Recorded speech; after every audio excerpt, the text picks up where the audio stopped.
Cordial saludo para todos. Desde el programa de especialización en reumatología de la Pontificia Universidad Javeriana, tenemos el gusto de estar hoy con la doctora Camila Borda Samper, el doctor Néstor Fabián González Correa, y vamos a hablar acerca de clinimetría en lupus eritematoso sistémico. Tema muy importante, la clinimetría en general, porque es la forma de tratar de ver un poco más objetivamente a nuestro paciente y de forma integral, y más con el tema de las metas de tratamiento que en las guías a nivel mundial se propende por tener objetivos terapéuticos, y esto lo logramos gracias a la clinimetría. Entonces, la persona que va a liderar es Camila.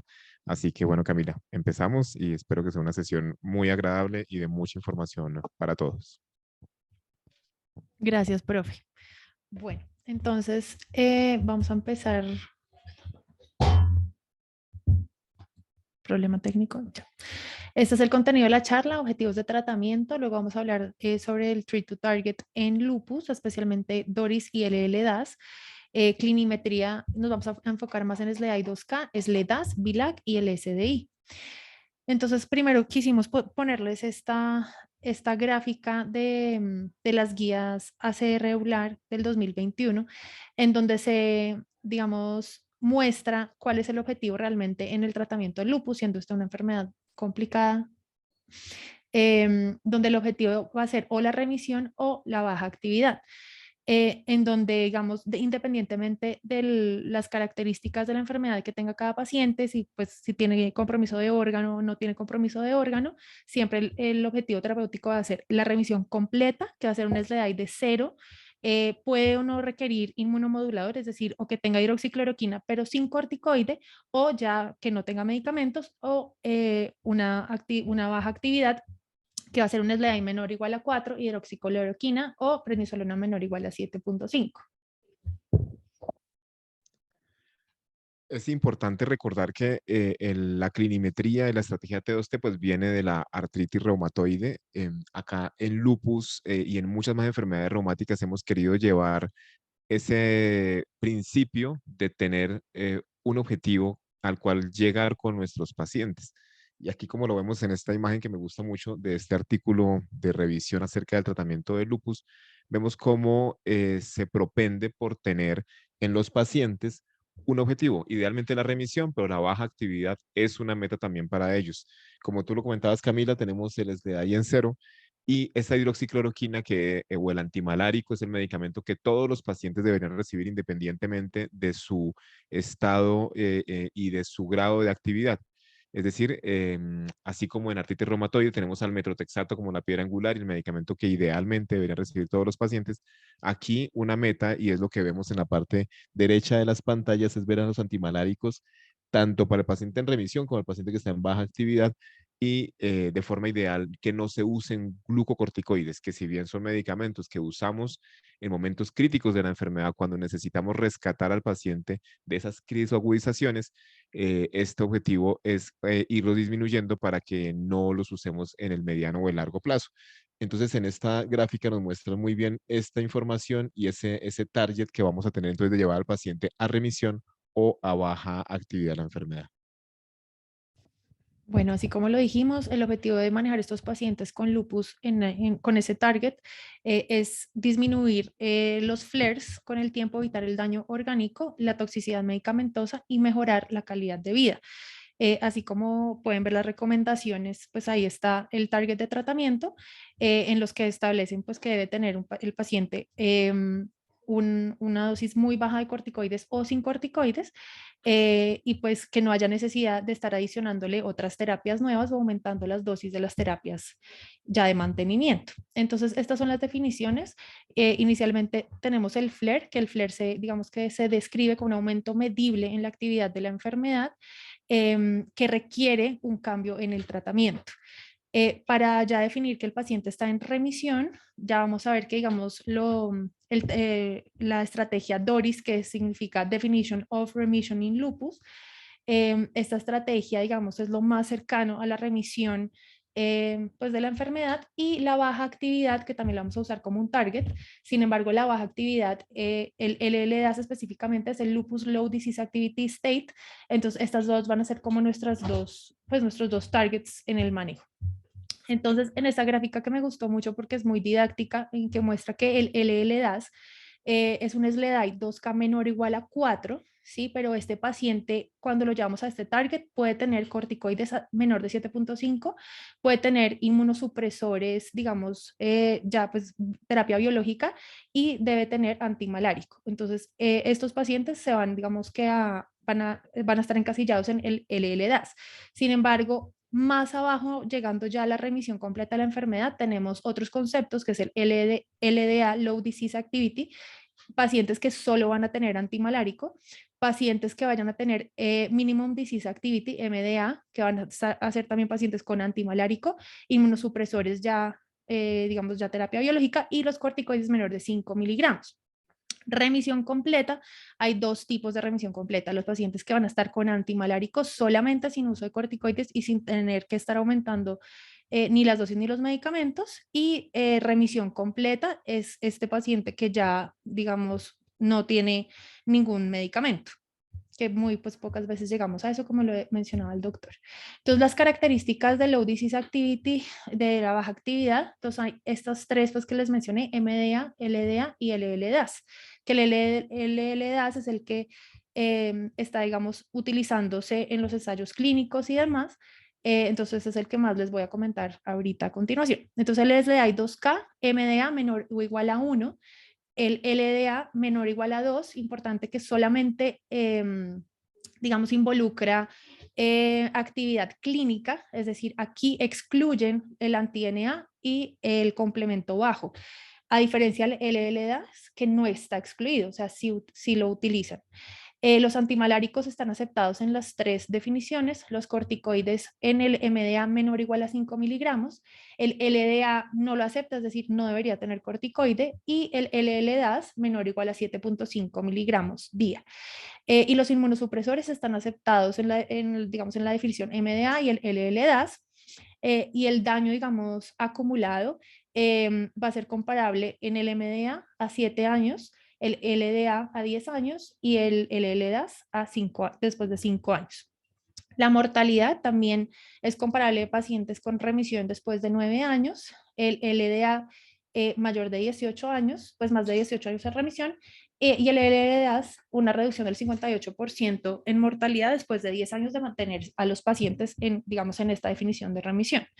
Y la calidad de vida, pues no se ha probado en estos pacientes de MDA y LDA, pero sí se ha probado en los pacientes con este target, el LDAS, que más que todo mejora el score SF36. Entonces, ya hablando específicamente de DORIS Target y el LLDAS. Entonces, el DORIS, ¿de dónde nace esta estrategia? Esta estrategia nace en el abordaje, pues que el abordaje, digamos, óptimo para el manejo del lupus es incierto. Como decía el doctor, el T2T viene pues del concepto de la artritis, y pues que tener un treat to target para lupus traería ventajas. Entonces, no se ha realizado estudios aleatorizados para probar esta teoría, y esta estrategia DORIS nace con el objetivo de definir remisión en lupus, y esto, digamos, se publicó en el 2021. Entonces se hicieron, digamos que dos fórmulas para establecer cuál iba a ser la estrategia DORIS. Una fue revisión sistemática de la literatura, donde evaluaron pues 30 estudios de curso longitudinal que tenían marcadores serológicos, anti-DNA, complemento, y que estaban asociados a actividad de la enfermedad. Documentaron la asociación pues una asociación moderante fuerte entre los marcadores serológicos y la enfermedad. Sin embargo, algunos estudios mostraron que una serología anormal o un cambio en la serología sí predecía un flare, una respuesta a tratamiento o riesgo de recaída. Entonces, en la mayoría de los estudios tenían serología anormal, y no fue un predictor independiente de daño, ni morbilidad, ni mortalidad. Y esto va a ser, digamos, importante para la conclusión de hechos. También tomaron unos datos de cortes individuales y de registros, que los van a ver aquí a la izquierda: datos de la corte de Ámsterdam, de Gladel, Almenara, Lumina, Hawkins, Padua y Asia Pacific Lupus Collaboration, y todos esos, digamos, pues evaluaron la remisión prolongada que se asociaba a disminución obviamente del daño colateral, que si teníamos un SLEDAI en remisión iba a proteger al daño con HRs de 0,6, HR de 0,32. Entonces, bueno, con respecto a todas estas cortes, tanto individuales como registros, ellos también establecieron su definición de DORIS, que finalmente es esta. Entonces, un SLEDAI de 0, es decir, totalmente en remisión clínica, con un PGA menor de 0,5, independiente de la serología. Entonces, ellos no incluyen el complemento ni el anti-DNA, que es algo, digamos, importante recalcar de acá. ¿Y por qué no lo tuvieron en cuenta? Porque ellos dicen que el anti-DNA se realiza por diferentes métodos en diferentes ciudades y que no se puede estandarizar, y que el complemento consumido puede ocurrir con por otras causas paralelas a, pues a tener lupus. Esto que comentas, Camila, es súper importante porque es una preocupación que usualmente uno escucha y es, bueno, y ese paciente que está con un anti-DNA persistentemente positivo o con un consumo de complemento, si esa variable como tal independiente hace necesario que uno ajuste el tratamiento de un paciente con lupus. Y en definitiva, se sabe que tanto tener el marcador positivo como es el anti-DNA o que se consuma complemento, esto debe repercutir de alguna forma para que uno cambie una terapia desde el punto de vista clínico en el paciente, es decir, con la presencia de síntomas o signos al examen físico o alteraciones a nivel de órganos o sistemas como proteinuria, alteraciones en el cuadro hemático que, claro, al presentarse harían que el paciente aumente el puntaje del SLEDAI. Entonces, es clave que todos los que nos escuchan tengan claro entonces que uno, lo digo yo aquí cuando hablo con los residentes y los fellows en la universidad, uno no trata números, uno trata pacientes y pacientes que para que yo cambie una terapia porque tengo un anti-DNA positivo o porque empieza a bajar el complemento, eso tiene que estar repercutiendo desde el punto de vista clínico o paraclínico para que yo tome una decisión. Entonces, esta definición de Doris de remisión en lupus que nos habla de un SLEDAI en cero, pues me parece muy bien que lo pongan independiente del componente serológico de anti-DNA y complemento, porque pues nos está indicando un SLEDAI en cero que el paciente no tiene repercusión. Así que si el anti-DNA le sale uno en 80, uno en 160, el valor que sea, o alguno de los complementos de consume, pues al no tener repercusión clínica, haría que ese paciente se mantenga en una definición de remisión por DORIS y por esa razón, pues no tendríamos que cambiar el tratamiento en ese contexto clínico. Gracias, profe. Entonces, los pacientes pueden estar con antimalárico, dosis baja de corticoide menor de 5 miligramos día, y con otra terapia inmunosupresora, incluyendo biológicos, que esté estable, es decir, que no esté requiriendo más tratamiento, que también es importante para esta definición. Bueno, ahora vamos con LLDAS. LLDAS fue realizado un poco diferente. Fueron 6 expertos que dieron como el primer concepto de LLDAS. Pues dieron su opinión con respecto a los ítems que deberían ser generados para esta definición, y aquí salen 56 ítems. De estos 56 ítems fue llevado pues con una estrategia Delphi a una primera ronda de 6 expertos y una discusión en grupo de 11 expertos, y luego salen pues estos, digamos, ítems a otra segunda ronda de Delphi con 11 expertos, y de aquí salen los 5 ítems que involucra el LLDAS. Entonces, la definición LLDAS, estos son los 5 ítems que se los puse pues en la tabla del artículo del LLDAS, que es del 2016. Eh, un SLEDAI 2K menor o igual a 4, pero que no pueden tener los pacientes un compromiso orgánico mayor, es decir, compromiso renal, sistema nervioso central, cardiopulmonar, vasculitis, fiebre. No pueden tener anemia hemolítica porque pues sabemos que no está involucrada en el SLEDAI, o compromiso gastrointestinal. El segundo punto es que no pueden tener nuevas características o nuevas, un compromiso clínico adicional al que tenían previamente, es decir, no pueden estar peor en algún dominio.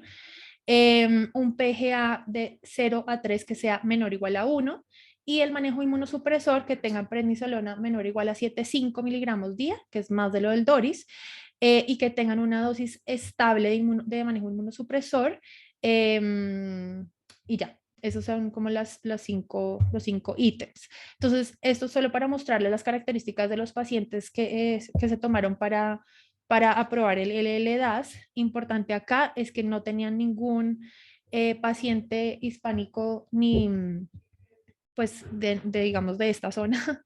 La mayoría eran mujeres, 84 años, también eran pacientes jóvenes, desde pues 14.6 años. El SLEDAI 2K 5.1 más o menos, y también tenían compromiso neurológico, o sea, tenían diversidad de manifestaciones, desde manifestaciones leves hasta manifestaciones severas.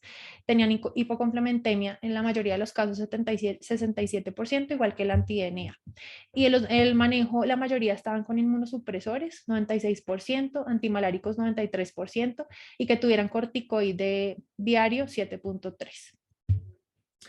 Y lo que ellos vieron fue que el LLDAS o sea, sí se asocia a los flares. Es decir, si el paciente no está en el LLDAS, va a tener más flares con el tiempo. Entonces, esta tabla muestra la asociación del LLDAS con el flare.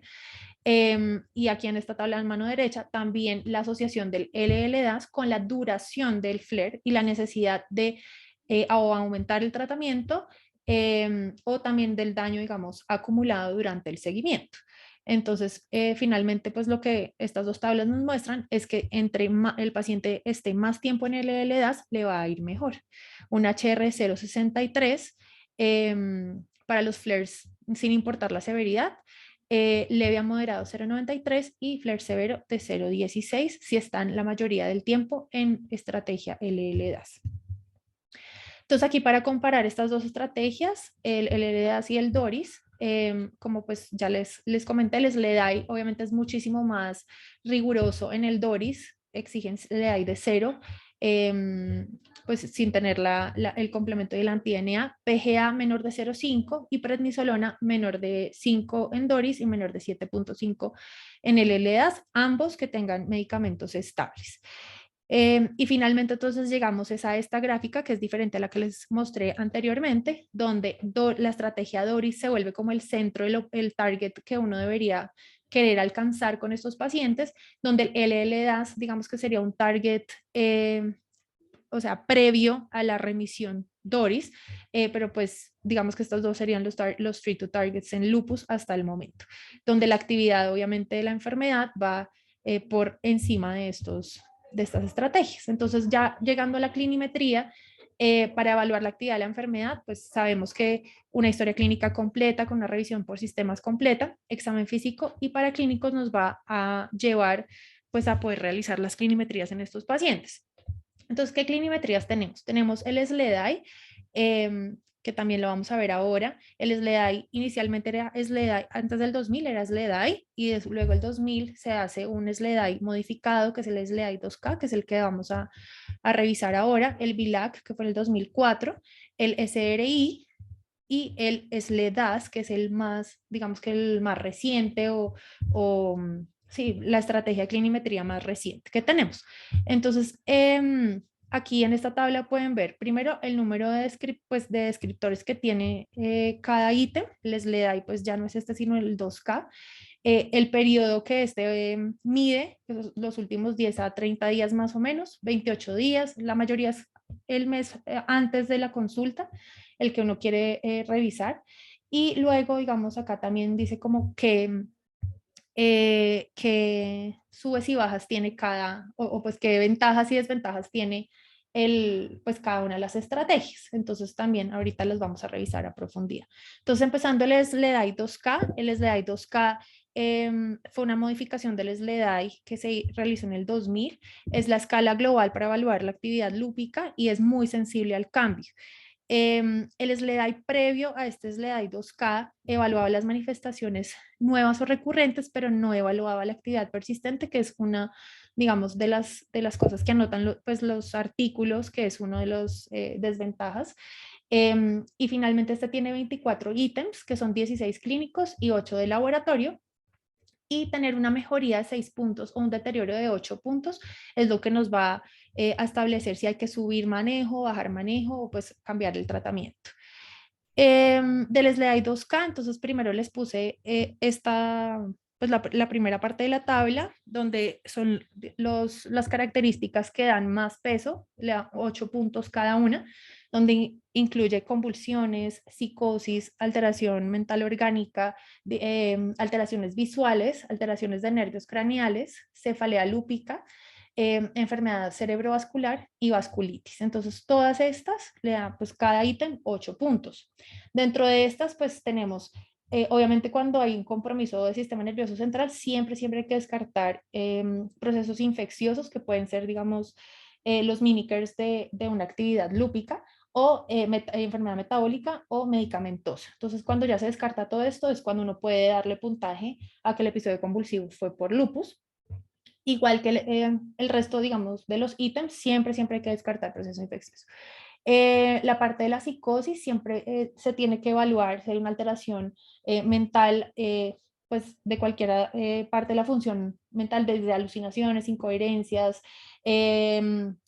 sí, cualquier comportamiento diferente al normal del paciente, y siempre hay que también descartar medicamentos, y aquí anotan uremia, que también es algo importante para recalcar, sobre todo en estos pacientes que tienen compromiso renal frecuentemente. Síndrome mental orgánico, también pues todo lo que anotan acá, que tengan más de 2 de las siguientes, que tengan alteraciones de la percepción, habla incoherente, insomnio, alteración pues vertiginosa de etiología central, alteraciones psicomotoras, y siempre excluir metabólicas, infecciosas o otras drogas. De la parte visual, cambios en la retina, muy importante, porque el compromiso ocular en lupus lo que más ocurre es una vasculitis retiniana, entonces siempre también pensar en eso. Bueno, de estas. Acá quiero resaltar, como bien lo dijiste, estos son diagnósticos de exclusión. Entonces, si un paciente, por ejemplo, con lupus, que viene recibiendo cualquier terapia inmunosupresora y glucocorticoides durante un tiempo previo, consulta y tiene alguna alteración a nivel del sistema nervioso central o psicosis, convulsiones, pues lo primero que hay que descartar es un proceso infeccioso en el contexto de un paciente inmunosuprimido, y recalcar cómo están en los tres primeros ítems, en la última fila de cada uno de los ítems de psicosis, síndromes mental orgánico y trastornos visuales, están las causas medicamentosas. Los mismos glucocorticoides puede causar psicosis, hay psicosis inducida por corticoides, y eso sí que es un reto para uno como clínico aquí en San Ignacio, que nos han llegado casos de altísima complejidad. Es muy importante apoyarse en la valoración interdisciplinaria, en tener la posibilidad de valoraciones conjuntas con neurología, con psiquiatría, para poder hilar muy fino en estos casos, porque como les comentaba, el tema, por ejemplo, del corticoide es bien interesante porque es una causa de psicosis el uso de este tipo de medicamentos en algunos casos. Claro, no es usual, pero sucede, y uno como médico y más como especialista debe estar preparado para poder decantar esas situaciones y poder llegar a un diagnóstico final, porque evidentemente es muy diferente un paciente que tenga un compromiso del sistema nervioso central por infección o un tema metabólico o por medicamentos, o que realmente sea actividad lúpica, porque si es actividad lúpica uno tiene que inmunosuprimirlo más y tiene que irse más agresivo en el tratamiento, pero si es el medicamento, por ejemplo, un corticoide que causa la psicosis, pues el tema es de bastante análisis y creo yo, de mirar muy bien al paciente de una forma integral, una mirada 360, para poder tomar una decisión, la mejor decisión para el paciente, para sacarlo en ese momento con un buen diagnóstico y una decisión terapéutica acertada. Listo, gracias, profe. Lo otro importante, bueno, viene la artritis, que siempre es importante recalcar que deben ser más de 2 articulaciones comprometidas, o sea, sinovitis en más de 2 articulaciones. Miositis, también siempre pensar en hacer CPK total, y pues que sea una miositis por lupus y no un síndrome de poliautoinmunidad. Los cilindros urinarios, la hematuria más de 5 células por campo, la proteinuria más de 500 miligramos en 24 horas, en proteinuria de 24 horas, la piuria más de 5 también células por campo, el rash que sea inflamatorio, la alopecia, las úlceras orales, que haya pleuresía, es decir, o derrame pleural, pericarditis, complemento consumido, anti-DNA elevado, pues anti-DNA elevado, fiebre, trombocitopenia menor de 100.000 y leucopenia menor de 3.000. La interpretación entonces va a ser un SLEDAI menor de 6, es actividad leve, de 7 a 12 moderada y mayor de 12 es severa.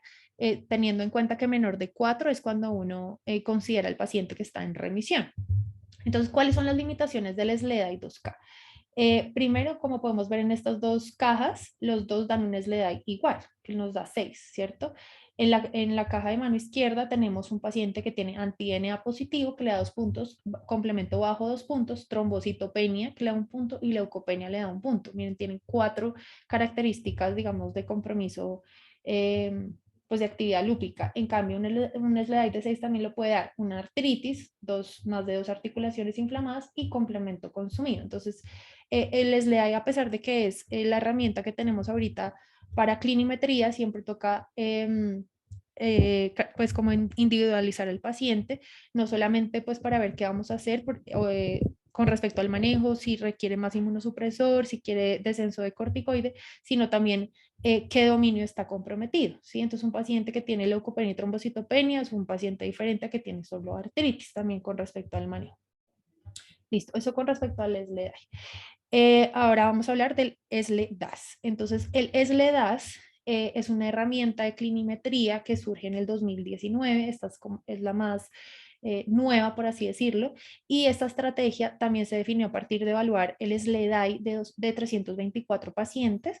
Se les hizo una regresión lineal multivariado y se definieron 17 ítems. Las características de los pacientes de este estudio están acá también a mano derecha. La mayoría, como siempre, son mujeres, caucásicas, la mayoría 97%. También eran pacientes un poquito mayores, pues mayores que los otros estudios, 44 años más o menos, con un periodo de enfermedad ya es pues de larga data, 10 años más o menos, un PGA de 0.2 y un SLEDAI 2K de 4 y de 2 en la corte de validación, es decir, eran leves o en remisión, ¿sí? Que también hay que tenerlo en cuenta porque es una de las críticas que se le hace a esta clinimetría, y es que los pacientes que se utilizaron eran todos de baja actividad o remisión. Entonces hay que considerar pues hacer estudios en pacientes que tengan moderada o alta actividad para evaluar si esta herramienta nos funciona. Entonces estos son los 17 ítems que se establecieron.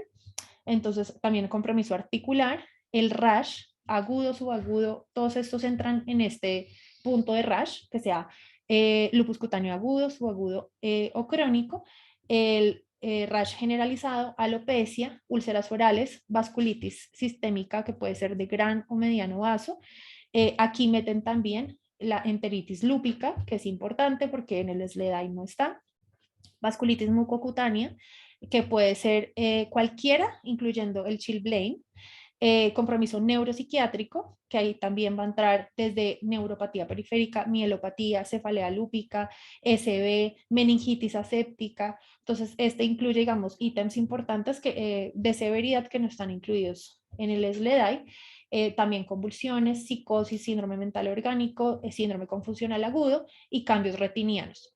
Luego está otro ítem importante que es el compromiso cardiopulmonar, que tampoco está en el SLEDAI 2K, y aquí incluyen el pulmón encogido, la neumonitis intersticial, también la hemorragia alveolar difusa, hipertensión pulmonar, miocarditis, disfunción valvular y endocarditis de Lippmann-Sachs. La serositis, la miositis, la proteinuria también establecen 500 miligramos como punto de corte, hipocomplementemia, anti-DNA elevado, trombocitopenia también menor de 100.000, leucopenia menor de 3.000 y la anemia hemolítica, que no está en el SLEDAI 2K, entonces también la incluyen en esta herramienta. Entonces aquí comparan el performance del SLEDAS versus el SLEDAI 2K, y lo que podemos ver es que tiene una mayor tanto sensibilidad como especificidad el SLEDAS, y el cambio del SLEDAS con respecto al SLEDAI. Entonces, sensibilidad con respecto a la mejoría clínica significativa, 82% versus y 96% de especificidad versus 44 y 96%. También en la corte de validación, pues aquí es para comparar el grupo, digamos, sí, la corte de validación. Y finalmente, para el empeoramiento, es decir, para el deterioro clínico del paciente o sí, el deterioro clínico, también una sensibilidad 93% versus 97% de especificidad, el SLEDAS mayor o igual a 1.72. Entonces, el SLEDAS, estamos listos para su uso. Entonces, primero, lo que les comentaba que fue validado en pacientes con baja actividad. Entonces, hay que evaluar si en una enfermedad más activa se comporta igual. La proteinuria, importante que no es suficiente, sabemos pues para evaluar la actividad renal, que debería tener, digamos, una de las críticas es esa, que debería tener el ítem de cilindros urinarios y de piuria, que no es parte del SLEDAS, y si es parte del SLEDAI 2K. Y también la crítica es que la proteinuria no siempre indica actividad cuando hay una enfermedad renal o una enfermedad glomerular ya establecida, pues va a dar proteinuria. Estos son todos, digamos, las críticas que hacen en este artículo con respecto al SLEDAS y que se debe evaluar proteinuria en conjunto con sedimento activo y acá no, pues digamos que no involucra el sedimento activo. El uso de corticoides también que debe ser parte de la evaluación inicial si está con corticoides o no. Y las manifestaciones severas que no están consideradas es la pancreatitis lúpica. El resto están todas los compromisos severos. Y que el SLEDAS se correlaciona más con el SLEDAI 2K cuando es actividad leve. Entonces, pues hay que mirarlo en la actividad severa. Tiene sensibilidad del 100% de especificidad del 97% y se puede detectar, es muy sensible al cambio, puede detectar cambios parciales en sinovitis, proteinuria, trombocitopenia y leucopenia. Los rashes todos puntúan igual, cualquier rash, que es otra crítica, porque si es un rash leve o un rash generalizado, los dos puntúan igual, y que requiere una evaluación del performance en población diversa como la nuestra, con un espectro variado de severidad y de manifestaciones clínicas. Entonces, los puntos de corte que se dan para estar en remisión tipo LLDAS, un menor o igual a 2.48. Esta calculadora también está en internet, se puede encontrar en MedCalc. Remisión es menor o igual a 2.08, leve de 2.08 a 7.64 y moderada severa mayor de 7.64. Listo, estas son. Ahora seguimos con esto.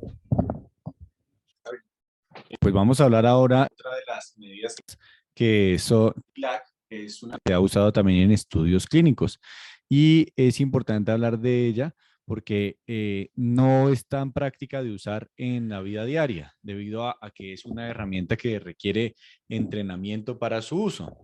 Entonces, este índice, BILAG, que significa British Island Lupus Assessment Group, fueron unos doctores de Gran Bretaña que más o menos hace unos años, como en el 89, se reúnen y crean en ese momento la primera herramienta BILAG.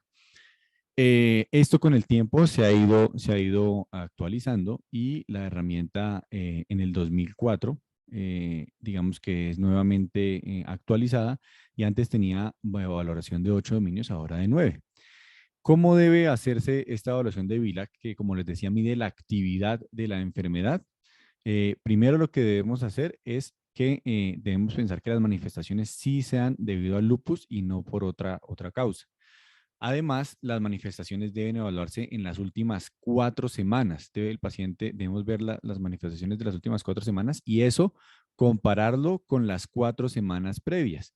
¿Por qué? Porque cada punto debemos evaluar si es una nueva manifestación del lupus o es una manifestación que ya venía y empeoró o se mantuvo igual o al contrario mejoró. Y si no está presente una manifestación, pues no está presente ya. Como tiene variables para clínicas, pues hay que poner que no, si se hizo o no se hizo. Este BILAC tiene un instructivo de 27 páginas para poder tomarlo. Entonces, por eso es que hay cursos para tomarlo y se hace, como les decía, más en los estudios, se utiliza más como marcador en los estudios clínicos. Y tiene estos 5 puntos que son muy importantes a la hora de hacerlo. El primero es que solo se deben registrar las características atribuibles a actividad de lupus, no trombosis, no infecciones o ya de daño establecido. La actividad se refiere a procesos de la enfermedad que sean reversibles, porque si ya hay un daño establecido, eso ya no se debe contar como actividad. El daño debido al lupus siempre debe evaluarse con otro índice que ya vamos a hablar, que es el índice de SLIC-ACR o SDI.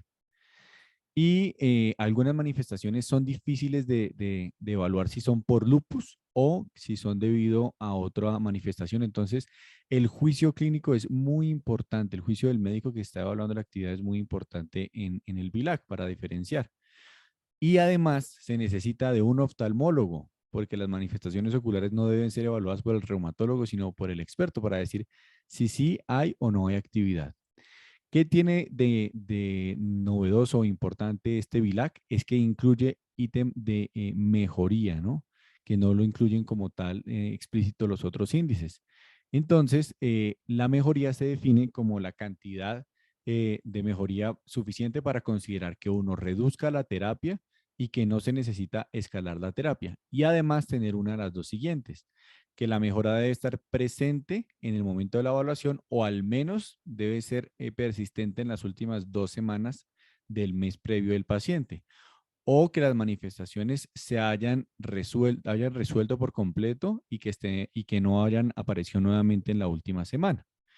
Entonces, miren aquí al lado izquierdo, este es el VILAC. Entonces tiene 9 dominios: dominio constitucional, mucocutáneo, neuropsiquiátrico, musculoesquelético, cardiorrespiratorio, gastrointestinal, oftalmológico, renal y hematológico.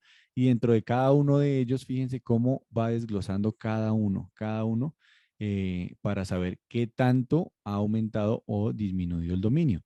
Este es uno de los puntos positivos de este índice, y es que se dedica a cada órgano y uno puede decir si ha mejorado, ha empeorado o se mantiene igual, a diferencia de las otras escalas que nos explicaba Cami.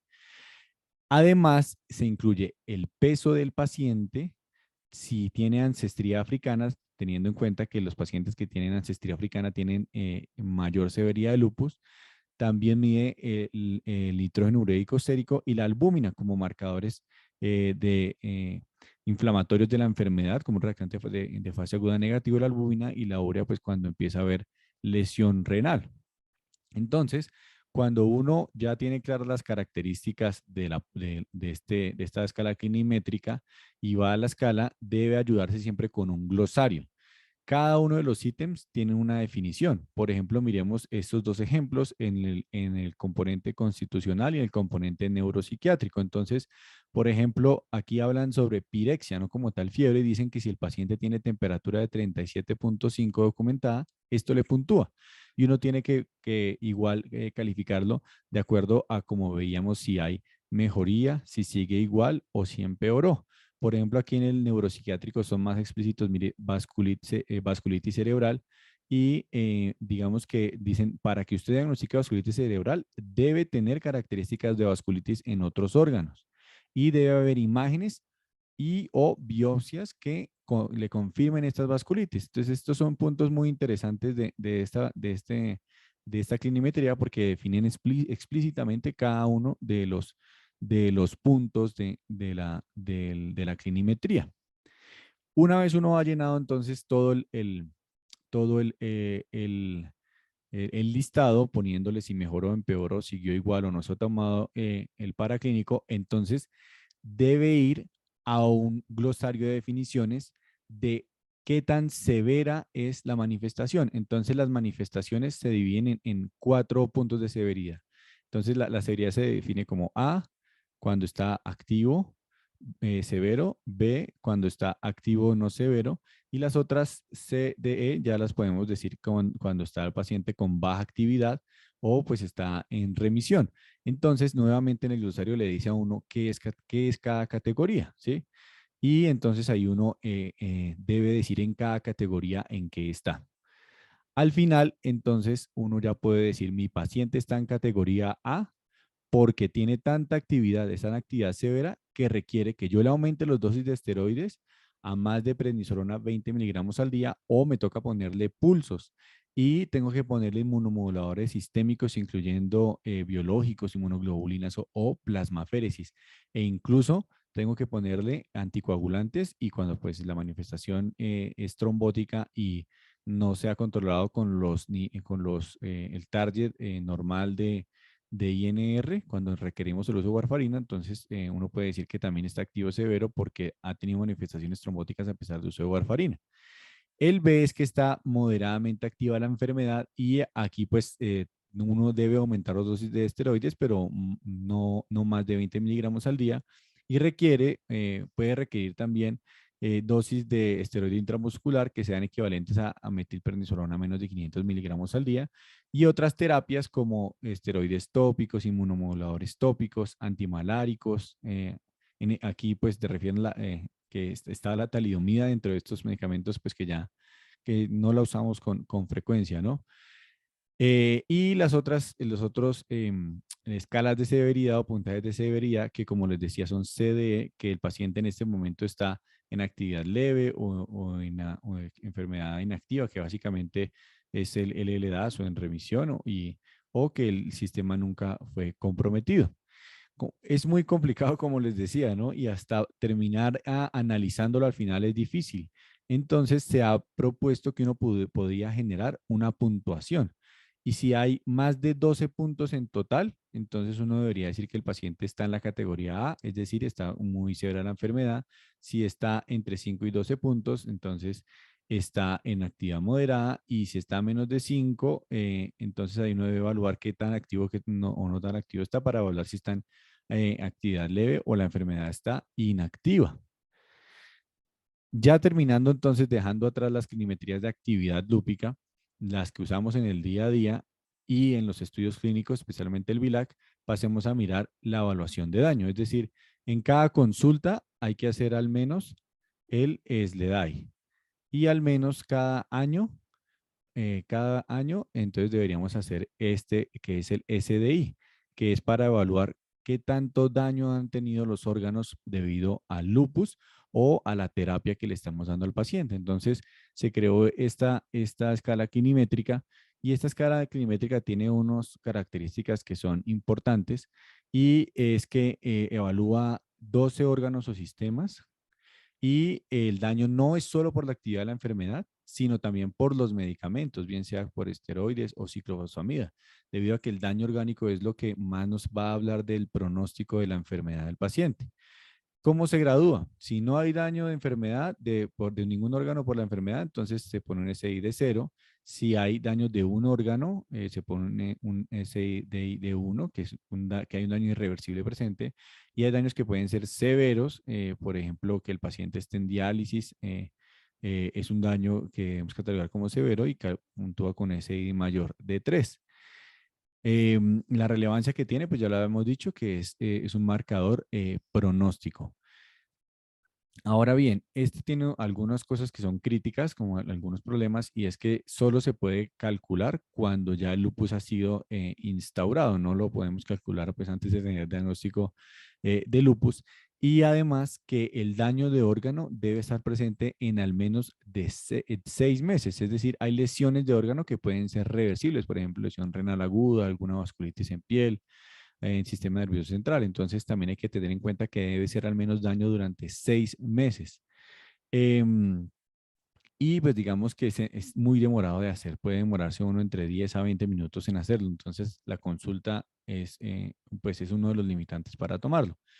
Este es el cuestionario que debemos hacer y que nuevamente requerimos de una ayuda especializada del oftalmólogo para poder evaluarlo y en ocasiones también en la parte neuropsiquiátrica requerimos del apoyo del profesional en neurología porque hay algunas manifestaciones que no son pues no son de la experticia del reumatólogo, ¿no? Entonces, pues todos los órganos, dependiendo del órgano, pues ahí vamos a ver cuál es la lesión que va teniendo en el riñón, en el pulmón, cardiovascular. Nuevamente están todos los dominios que hablábamos en las otras clinimetrías y uno les va dando un puntaje y al final pues obtiene el puntaje que ya tener puntaje mayor de 1 pues ya es un marcador pronóstico. Muchísimas gracias por su atención y no sé si algo más, profe.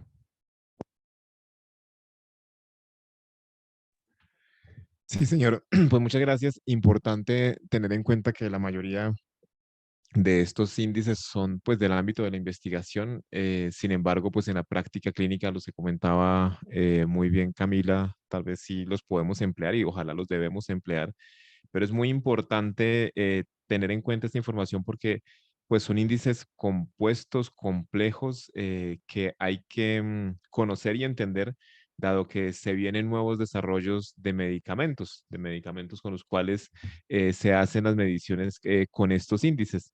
Inclusive para el caso de belimumab y para anifrolumab, se han creado escalas específicas dentro del desarrollo de estas moléculas para evaluar la actividad de la enfermedad. Entonces, más allá de las que aquí revisamos, cuando uno lee los artículos originales, en los estudios TULIP de Anifro o los estudios BLISS de belimumab, se encuentra uno con algunas de estas escalas que revisamos, pero también van a encontrar algunas que los mismos investigadores han diseñado para poder probar la efectividad de sus medicamentos. Entonces, este tema es súper interesante, es complejo, pero creo que cumplimos el objetivo con esta revisión y era darle una mirada a cada una de las herramientas, ver muy bien cómo la estrategia de llevar al paciente a baja remisión idealmente o a remisión completa sin actividad de la enfermedad, pues es lo ideal, pero esto es complejo desde el punto de vista de la evaluación, estas herramientas nos ayudan, pero independientemente del número que marquen, lo más importante es ver el contexto clínico de cada paciente, ver desde el punto de vista clínico y paraclínico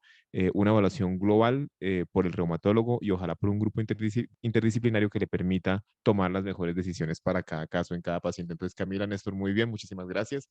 Y a todos ustedes, gracias por la atención. Esperamos que sigan conectados con el canal de YouTube de la Facultad de Medicina de la Pontificia Universidad Javeriana, donde van a seguir encontrando información y videos de las revisiones que hacemos en nuestro programa de especialización en reumatología de la Javeriana. Así que seguimos conectados. No olviden suscribirse y hacer los comentarios que ustedes quieran ahí dentro de los videos.